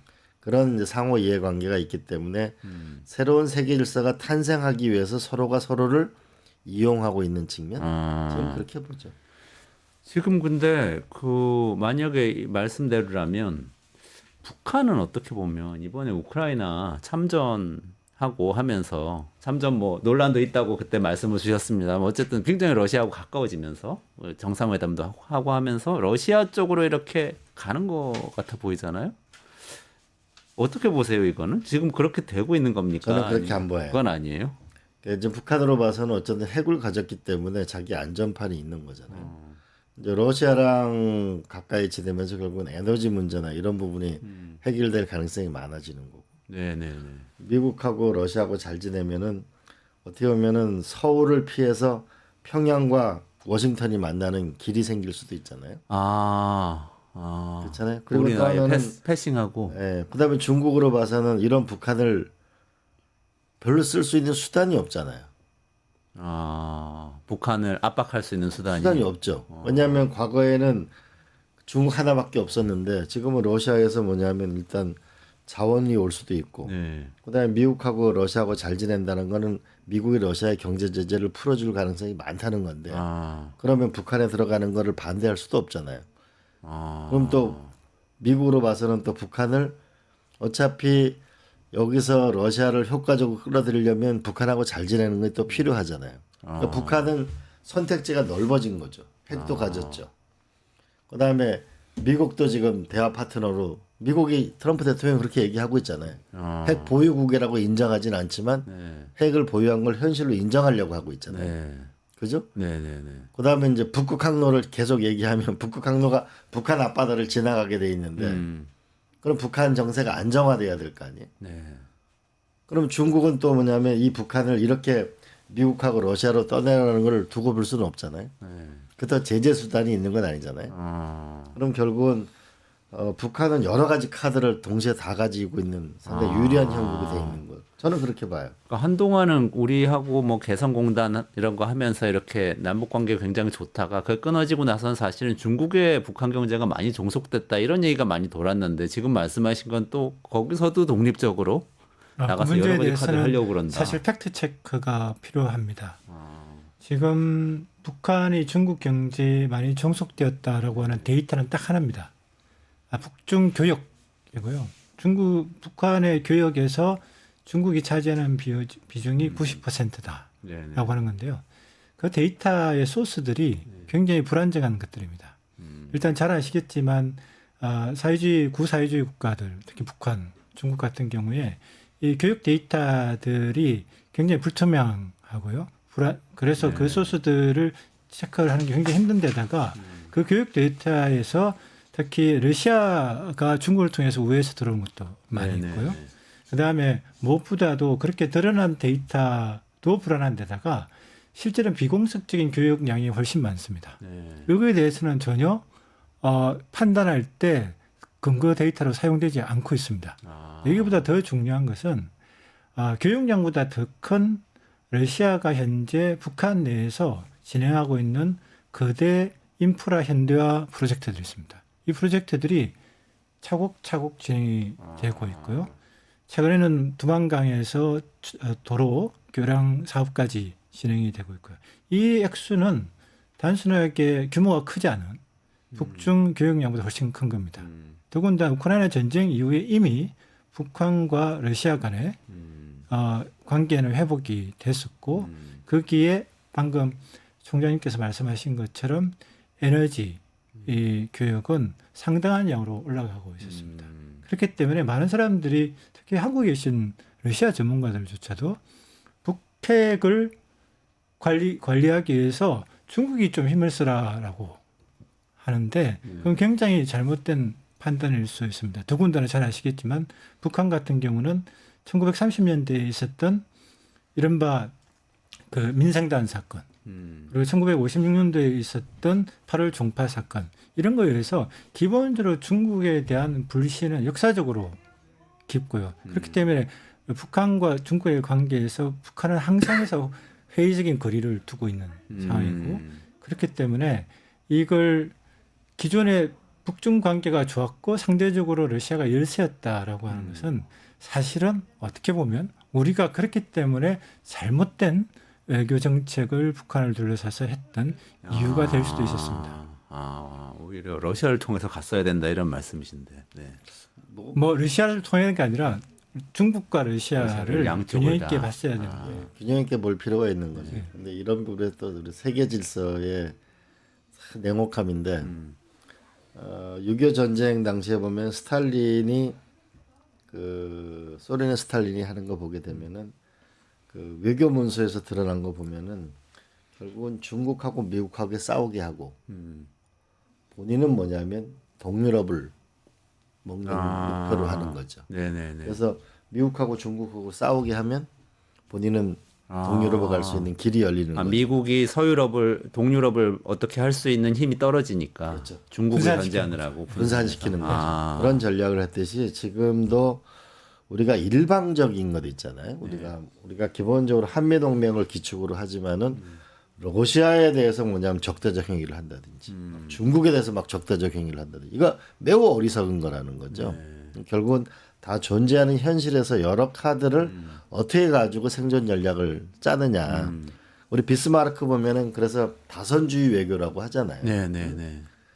다선주의 외교를 결국 우리가 이 전략적으로 잘해 나가는 게 지금 필요하고 더군다나 지금은 어떻게 보면 구한 말에 산업혁명 이후에 세계 질서 재편기가 오는 지금 비슷한 시기거든요. 네네네. 미중 경쟁의 핵심도 기술 전쟁이잖아요. 기술 전쟁이자 경제 전쟁이잖아요. 그런 면에서 이 세계 질서 재편기 때 우리 스스로 강한 기술력을 갖는 것도 중요하고 외교에서 실수하지 않는 거. 각자 다 채널을 유지하고 우리 전쟁 중에서도 다 채널을 유지하잖아요. 네. 근데 지금 우리 북한하고 채널은 완전히 끊겨 있잖아요. 러시아도 물론이고 네. 이런 면에서 우리가 조금 이념적이다, 너무 단선적인 이런 걸 극복해야 될 필요가 있다고 봐요. 우리가 너무 단선적 외교를 하고 있다 이런 말씀이신데요. 근데 아까 교수님 말씀하셨던 내용 중에서 제가 궁금한 게 하나 떠올랐는데 북한이 만약에 그렇게 독자적인 외교를 잘 하고 있는 거라면, 그러니까 좀 러시아하고도 밀착하면서 거리두고 중국하고도 거리두고 미국으로부터도 뭐 협력할 수 있는 것처럼 이렇게 하고 있는 거라면 미국이나 중국 입장에서 보면 좀 고깝게 보이지 않을까요? 사실 미국하고 중국이 같이 힘을 합치면 북한을 막 압박해서 비핵화시킬 수도 있고, 아니면 뭐 돈을 많이 투자해서 개발을 확 할 수도 있고 이럴 수 있을 것 같아요. 둘이 이렇게 뭔가 얘기를 해서 북한을 어떻게 할 가능성은 없나요? 어떻게 보세요? 그러니까 그 질문을 좀 바꿀 수 있다고 생각합니다. 사실은 북한은 그 주요 변수가 아니고 종속 변수입니다. 그 사실은 남한까지 포함해서겠죠. 그러니까 한반도는 중국, 미국, 러시아라고는 세계 질서를 주도하는 강대국들이 힘싸움을 할 때 그 종속 변수 이걸 얘를 어떻게 활용할 건가의 주제이지 북한을 어떻게 하기 위해서라고 시작하지 않는다는 거죠. 그랬을 때 낀 국가들이 해야 될 것은 바로 이 강대국들의 이익을 정확하게 이해했을 때 바로 이 강대국 예를 들어서 세 국가와의 관계를 잘 유지함으로써 자기 이익을 최대하고 자기 피해를 최소화하는 그런 역할을 하는 거고, 북한 같은 경우는 거기서 가장 중요한 게 체제 안보를 지킬 수 있는 자강의 핵심 도구로 핵을 삼았던 거고, 핵을 그 보유한 다음에 더더욱 이 강대국과의 일종의 등거리 외교, 불가원 불가간 이런 것들을 잘할 수 있는 자신감이 더 생겼다고 볼 수가 있는 거죠. 그렇군요. 우리가 이렇게 봐야 될 것 같아요. 조선 분할론. 네. 미국, 중국, 일본, 러시아는 과연 한반도의 통일을 바랄까? 우리가 남북한이 합치는 순간 8천만인데 독일만한 나라가 하나가 생기는 건데 그렇죠. 그걸 주변 국가가 바랄까요? 우리가 한반도의 조선 분할론이 나온 게 어제 오늘의 일이 아니고 임진왜란 때부터 나오고 청일 전쟁 때도 나오고 결국 6.25 때도 관철되는 거잖아요. 네. 지금도 관철되고 있는 것이다. 네. 문제는 그러면 이것을 어떻게 우리가 넘어서서 당장 통일을 하자는 것이 아니고 이 남북한의 협력을 통해서 변화되는 질서, 미국도 중국도 러시아도 변화되는 질서에 한반도가 어떻게 우리의 미래를 열어 나갈 건가, 이거를 냉정하게 저는 생각하는 게 중요하다고 봐요. 그리고 북한도 그냥 저 하위 변수로 보지 말고 이제 점점 저는 중요하게 북한이 국제사회에 떠오르게 될 거라고 보거든요. 그래요. 또 그 힘까지 이용하면 그 남과 북이 협력하면 또 어떤 효과를 얻어낼 수 있을 것인지라고 보면 단적으로 북극 항로 이맘 6월 13일 날 아마 G7 정상회의가 캐나다에서 열리면 북극 항로 얘기, 알래스카 가스관 얘기가 집중적으로 될 텐데 지금 북극 항로가 그 알래스카에서 저쪽 북극 쪽으로 가는 거죠. 넘어가서 유럽으로 가는 그 그렇죠. 배가 가는 그 네. 항로. 그렇게 되면은 이미 그 알래스카 가스관에 대해서 대만은 참여하겠다고 했어요. 아 그렇게 얘기했나요? 네. 알래스카 20월 가스관에 투자하는 겁니까? 투자하는 그러면 거죠. 이시바 슈게루 일본도 수상도 아마 참여하게 될 거예요. 일본에. 그러면 거기서 알래스카에서 그 천연가스가 오면 어디로 와요? 북한 앞바다를 지나와야 되는데. 아 이거 아시아 쪽으로 오면은 북한 그렇죠. 앞바다를 이게- 배로 실어서. 그렇죠. 우리 한국으로 오고 저 동남아에 갖다 팔으려면은 네네네. 북한 앞바다를 지나가야 되는데 그럼 북한 앞바다가 평안해야 될 거 아니에요. 아. 여기서 지금 그러니까 셰일가스 같은 경우는 그게 미국의 잠깐만 배경 동부에 설명해 있어요. 그 알래스카 가스라는 게 그러니까 네. 트럼프 대통령이 계속 대선 때 했던 드릴 베이비 드릴 그러면서 우리 지금부터 뭐 파낼 거다 뭐 그러던 그 가스인가요? 그게 핵심은 셰일이긴 하지만 네. 화석연료 중심으로 에너지판을 바꾼다는 의미에서는 포함이 되는 거고요. 아, 그러면 재밌는 알래스카 것은- 가스를 발굴해서 그걸 주 에너지원으로 쓰겠다는 의지가 네. 지금 트럼프 행정부가 있는 거고. 그렇죠. 그렇죠. 그래서 트럼프 행정부는 2단계로 볼 수 있습니다. 첫 번째 단계는 화석연료 기반으로 산업을 키우는 거고요. 두 번째 단계는 화성이라는 걸 얘기하면서 4차 산업혁명의 기본이 되는 희토류나 희소금속들을 중심으로 산업을 키우는 것들이 있는데 말씀하신 것처럼 기존의 미국의 셰일가스는 미국의 동부 해안에 주로 있었고요. 거기서부터 수출항들이 있습니다. 그러면 대서양을 건너서 유럽으로 가게 되잖아요. 그런데 지금 알래스카에 나오는 가스는 사실 가스의 매장량은 북극에 훨씬 더 많고 알래스카에 있는 가스는 이른바 러시아 해안은 북동 항로라고 그러고요. 캐나다를 거쳐서 그린란드를 거쳐서 유럽으로 가는 거 북서 항로라고 합니다. 그래서 그렇게 해서 유럽으로 갈 수 있지만 그렇게 될 때는 차라리 동부 해안에 있는 LNG가 대서양을 건너서 유럽을 하는 게 훨씬 좋은 거죠. 다시 말해서 교수님께서 말씀하신 것처럼 알래스카의 가스의 주요 시장은 아시아가 된 거예요. 중국과 동북아와 그리고 동남아가 인도까지 되는 거고요. 그 루트에 일본이 투자를 하는데 재밌는 것은 북동항로에 있는 러시아의 LNG 프로젝트에도 일본이 투자를 했습니다. 이미. 야말 프로젝트는 10% 지분을 투자했는데 그러니까 좀 방향이 헷갈리는데 북동 항로라고 그러면은 알래스카에서 캐나다 동쪽이니까 미국의 그 뉴욕 있는 쪽 동쪽 그쪽으로 그러니까 그쪽에 이게 북쪽으로 이렇게 순전 돌아가는 유럽의 입장에서 본 거예요. 유럽의 입장에서 볼 때 동서가 오른쪽에 있는 게 북동항로인데 이거는 러시아. 유럽에서 지금 베링해협으로 본다고 생각하시면 네네. 그들이 볼 때 오른쪽 동쪽은 알래스카하고 러시아 사이의 네. 해협 거기가 네. 베링 해협이죠. 베링해협까지 유럽에서 베링해협까지 가는 거는 북동항로. 그쪽 그다음에 북동항로. 그린란드를 통해서 캐나다를 타고 알래스카로 가는 거는 북서항로. 그쪽은 북서항로. 유럽 입장에서 생각해야 되는 유럽 헷갈립니다. 입장에서 나온 항로 네네. 이름입니다. 근데 중요한 거는 이 북서항로에 있는 알래스카의 가스나 북동항로에 있는 러시아의 가스나 모두 LNG 선박을 타고 베링해협을 통과해서 바로 아시아 시장으로 오는 게 주라는 거죠. 그러면 미국에서 오는 북극 가스나 네. 러시아에서 오는 북극 가스나 모두 네. 이른바 환태평양인 아시아 쪽으로 한반도 옆으로 지나서 지나서 가게 된다는 거죠. 왜냐하면 전 세계 그 천연가스의 소비량 수입량 자체 제일 많은 게 1등이 중국이고 네. 2등이 일본이고 3등이 한국이고. 야, 그러니까 여기 다 모여 여기 있구나. 다 모여 있는 거. 더구나 이제 인도네시아나 이제 베트남의 경제가 성장하잖아요. 네. 이쪽으로 결국 흘러가려면 부산 앞바다를 지나가야 되는 거죠. 그렇잖아요. 그럼 북한 앞바다를 지나서 부산 앞바다를 지나갈 수밖에 없는 거잖아요. 그게 당연히 저쪽으로 넘어가는 거 반대편으로 넘어오는 것보다 이쪽이 훨씬 가깝겠네요. 훨씬 베트남도. 가깝죠. 네. 그렇죠. 이렇게 오게 되면은 LNG는 이제 얼음을 통과해야 되니까 쇄빙선 특수 선박을 통해서 LNG 실었는데 그 비용이 만만치 않습니다. 그렇기 때문에 얼음이 끝나는 데서 일반 LNG 운반선으로 환적을 합니다. 근데 아까 말씀하시다가 궁금한 게 그렇게 해서 북한 앞바다가 중요해지면은 그럼 어떤 일이 생기는 거예요? 북한 앞바다를 지금 그러면 북한이 뭔가 평화로운 상태, 국제사회가 볼 때 거기가 갑자기 무슨 그 해적들이 나타나가지고 뭐 이런 일이 생기면 안 될 거 아니에요. 그렇죠. 거기가 뭐 군사적인 정변이 생긴다 이러면 안 되는 거 아니에요. 그렇잖아요. 그렇죠. 미사일 막 날아다니고 그래도 안 되겠네요. 그럼 안 되는 거죠. 그러면 결국은 북한에 대해서는 뭐 단계지 비핵화의 길에 가게 뭐 단계적인 그 협상이 일어날 거 아니에요. 그렇죠. 그렇잖아요. 그러면 그걸 또 자기네 앞바다를 지나가게 되면 비용이 발생할 거 아니에요. 네. 그러다 보면 결국은 북한을 어떻게 할 거냐라는 문제가 나오겠죠. 하나는 체제 문제, 네. 정권 문제, 그죠? 그러네요. 협상을 그다음에 계속 이제 하려면은 경제적인 어떤 인센티브를 줄 거냐라는 이 세 가지가 논의가 될 수밖에 없잖아요. 네. 그럼 북한은 틀림없이 우리 북한 체제를 보장해 달라. 네. 그리고 경제 제재를 풀어 달라는 게 핵심일 거예요. 그렇잖아요.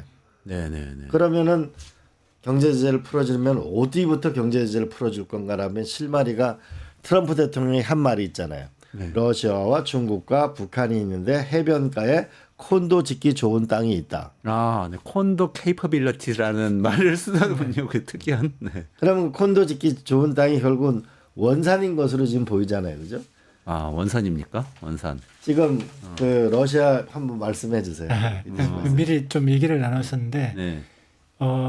지금 러시아와 미국 양쪽에서 가스가 오면 LNG가 오면 그걸 일반 선박으로 바꾸는 중간 기항지가 필요한데 그 중간 기항지가 캄차트카 혹은 북한 뭐 혹은 동해안이 될 수 있는 거예요. 그럼 거기가 말씀하신 대로 굉장히 안정적이어야 되는데 어떻게 보면 러시아가 이걸 이미 캐치를 한 것처럼 우크라이나 전쟁에 참가해서 부상을 입은 상인 군인과 그 가족들이 휴양을 하고 있는 곳이 바로 북한이고 그 핵심 지역이 원산. 그러니까 북한의 동해안 원산 지역이 일종의 평화의 장소로 러시아에서 사용이 되고 있는 거죠. 우리 또 빈센트님 말씀 주시는데 원산하면 우리 원산 폭격이 생각나가지고 부정적인 인식이 있는데.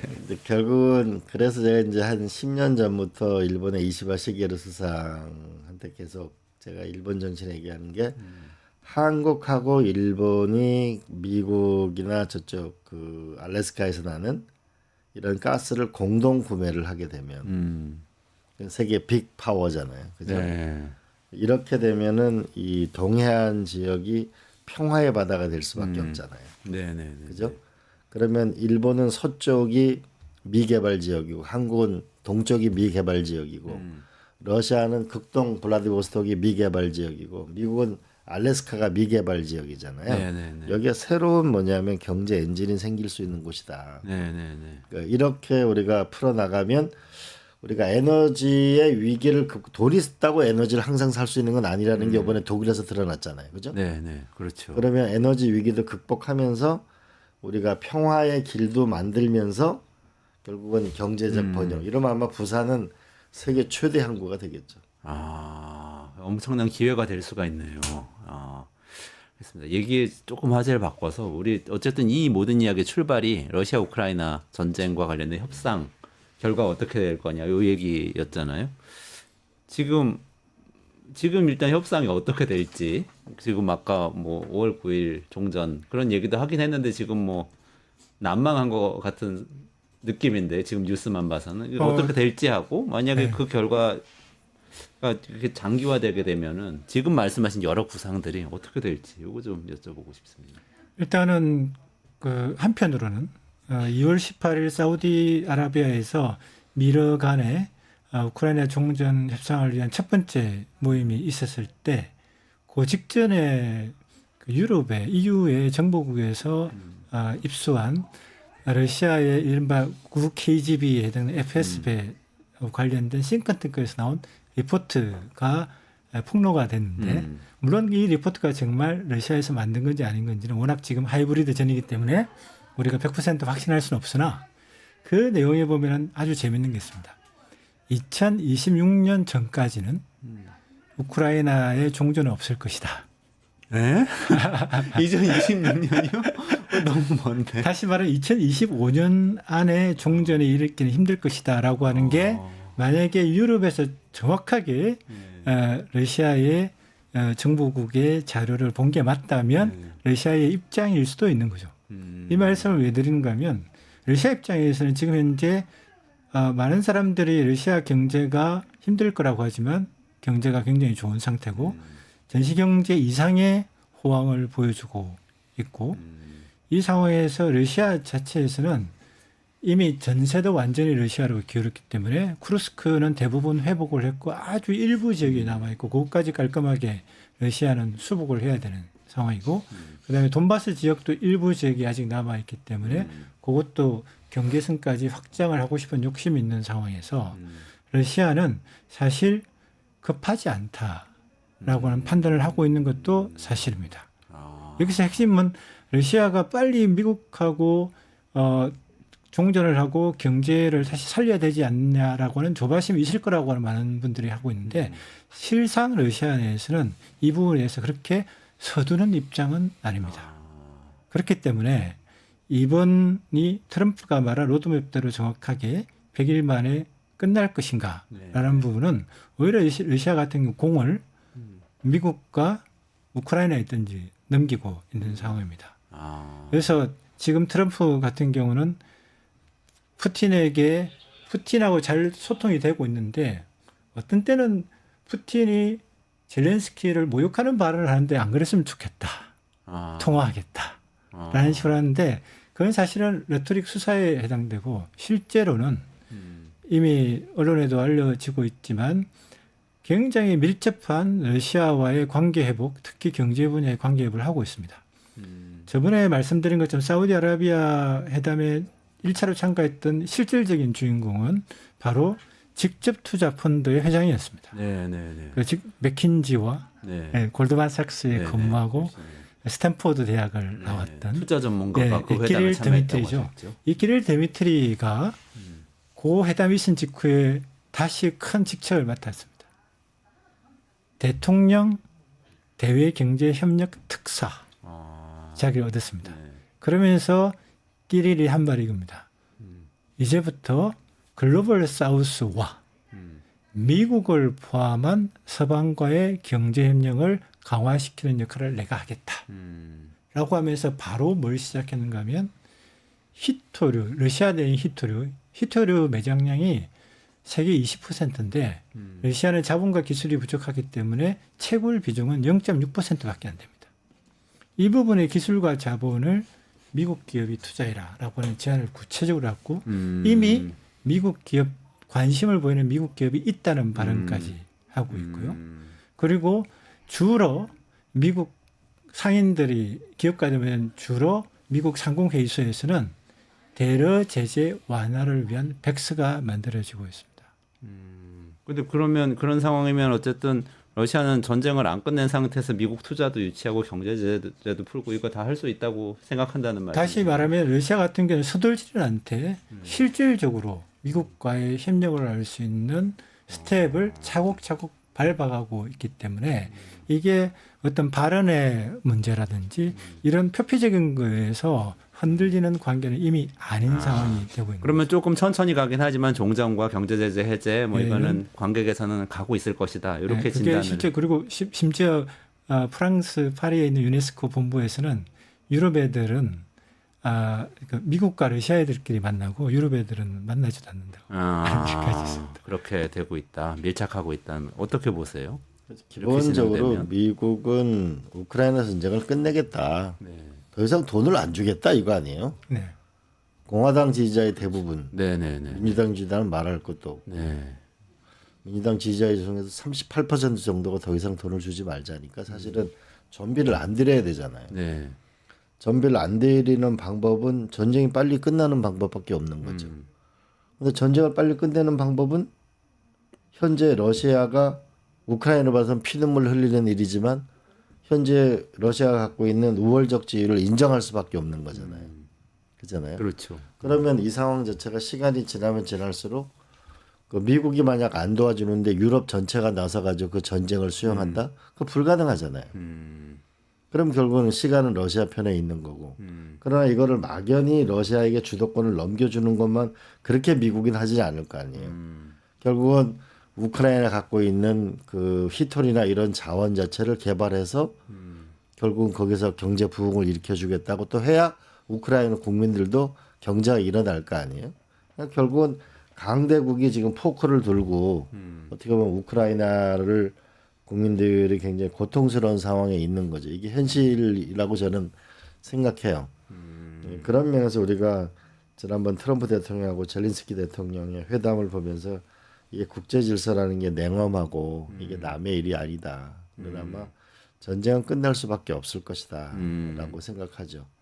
천천히 가지만 끝나는 방향으로 가고 있고 미러 관계도 밀착하게 될 것이다. 저는 러시아가 중국에게 너무 경제를 의존하는 것 자체가 나는 러시아가 스스로 받아들이지 않을 거라고 봅니다. 우리가 접경 지역 러시아 같은 데 가보면은 중국 사람들이 들어와 있는 거에 대해서 아주 러시아는 굉장히 경기를 일으키거든요. 그 관련해서 자료를 한번 보실까요? 중러 접경 지역을 얘기하시는 거죠. 중러 경제 협력 관계에 대해서 잠깐 보시겠습니다. 저 위로 올라가시면 교역 관계부터 한번 보실까요? 시간이 지금 거의 다 돼서 다 됐어요. 요 그러면 말씀 짧게 한 말씀 주시고 말씀드리겠습니다. 이광재 교수님께서 이제 말하면- 우리나라 전략 한번 말씀 네. 주시고 정리를 해야 될 것 같습니다. 그러니까 중러 관계는 교수님께서 말씀하신 건데 실제로 교역이 엄청나게 빨리 늘고 있고 중요한 것은 러시아의 대외 교역에서 중국이 차지하는 비중은 35% 이상을 차지하는 데 비해서 중국의 대외 교역에서 러시아가 차지하는 비율은 한 자리 숫자밖에 안 되는 상황이고요. 그리고 실제로 중국은 러시아에 대한 투자를 최근에 줄이고 있고 그리고 그 투자가 집중되는 곳도 중국과 러시아 간의 접경 지역입니다. 아까 잠깐 지도로 보실 때 진한 색깔이 나는 곳이 좀 더 접경 지역이고 이건 다시 말하면 잘 아시겠지만 멕시코가 텍사스에 미국 이민자들을 받아들여서 그 지역을 살리려고 했다가 몽땅 미국한테 넘겨주는 사건이 있었죠. 러시아가 두려워하는 것 중에 하나가 바로 이 접경 지역에 중국인들이 많이 들어왔을 때 그게 다시 본래 거기가 다 중국 땅이었으니까 본래. 다시 그런- 국경 분쟁 네. 같은 게 생길 수도 있겠네요. 네, 그리고 뭐 가스관을 갖다가 지금 시베리아 힘이라는 가스관을 하고 있는데 그거 하나를 본래 더 만들기로 했거든요. 알타이 몽골을 거쳐 오는.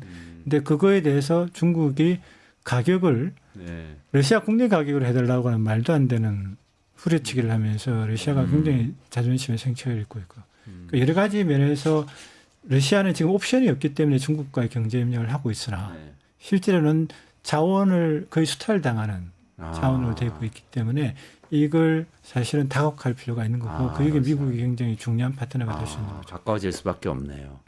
알겠습니다. 교수님, 우리나라 어떻게 해야 됩니까? 지금 구한 말과 비슷한 상황이라고 봐야 된다. 빨리 저는 이 탄핵이 인용돼서 새로운 리더십이 빨리 나와야 된다고 생각해요. 그래서 한편으로는 결국은 한미 동맹을 기초로 해서 결국은 이 기술 전쟁의 승자가 될 수 있는 길에 새로운 박차를 가야 된다. 이 박정희 대통령은 중화공업 시대를 열었잖아요. 네. 김대중 노무현 대통령이 IT 시대를 열었거든요. 네. 이제 새로운 기술 전쟁에 있는 AI나 바이오 분 여기서 새로운 돌파구를 안 만들면 우리의 미래가 없다. 네. 네. 그다음 두 번째로는 여기 이제 성공회대 건물인데요. 네. 바로 옆에 보면 미국 대사관저 있죠. 네. 네. 네. 영국 대사관저 네. 있죠. 그 러시아에 옛날에 있었죠. 네. 그 아관파천한 얼마나 왕이 무서우면은 그 주변에 왕 그 사는데 주변에 미국 대사관, 영국 대사관, 러시아 대사관 이걸 돕겠어요. 그렇죠. 그렇잖아요. 네. 그런데 지금 미국, 중국, 일본, 러시아 전 세계 질서는 완전히 새로운 세계 질서 재편기에 들어왔기 때문에 이때 전 세계를 촉수로 내고 우리가 전 세계 전략 운동장 지구 전체를 운동장으로 쓰는 외교가 필요하다. 저는 그래서 외교부의 인력을 2배로 늘리고 외교부 인력을요. 그다음에 대륙별로 차관자를 만들어 가지고 전 세계 경영을 나가는 이 새로운 국가 전략을 세우는 중대한 기로에 와 있다고 생각해요. 이제 이 세계의 변화되는 질서에 우리가 능동적으로 가느냐 아니면 수동적으로 당하느냐 전환기에 와 있기 때문에 이때 빨리 트럼프가 우리를 기다려주진 않잖아요. 네. 러시아가 우리를 기다려주진 않잖아요. 네. 중국이 우리를 기다려주지 않잖아요. 네. 그잖아요.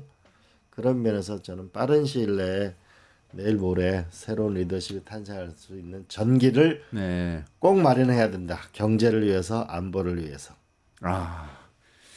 알겠습니다. 어쨌든 빨리 탄핵 인용되고 새로운 이 정권이 들어서는 게 중요하군요. 네, 오늘 여기까지 진행해야 될 것 같습니다. 저희 이대식 러시아 인앤아웃이죠. RIO 인스티튜트 대표님 리오. 네. 러시아 전문가이신 이대식 박사님하고 또 명지대 이광재 석좌 교수님 같이 말씀 나눴습니다. 이원재 끝내주는 경제 오후 5시 45분에 매일 라이브로 진행하는데요. 내일은 탄핵 심판 선고 전날이라서 특보가 있습니다. 그래서 오후 5시부터 끝장뉴스 라이브로 진행하고요. 끝내주는 경제는 탄핵 심판 선고 당일도 특집 때문에 이 방송이 없고요. 다음 주 월요일에 라이브로 찾아뵙도록 하고 저는 내일 오후 5시에 특보로 찾아뵙도록 하겠습니다. 이광재 교수님, 이대식 박사님 같이 여기서 인사드리고 물러가도록 하겠습니다. 고맙습니다.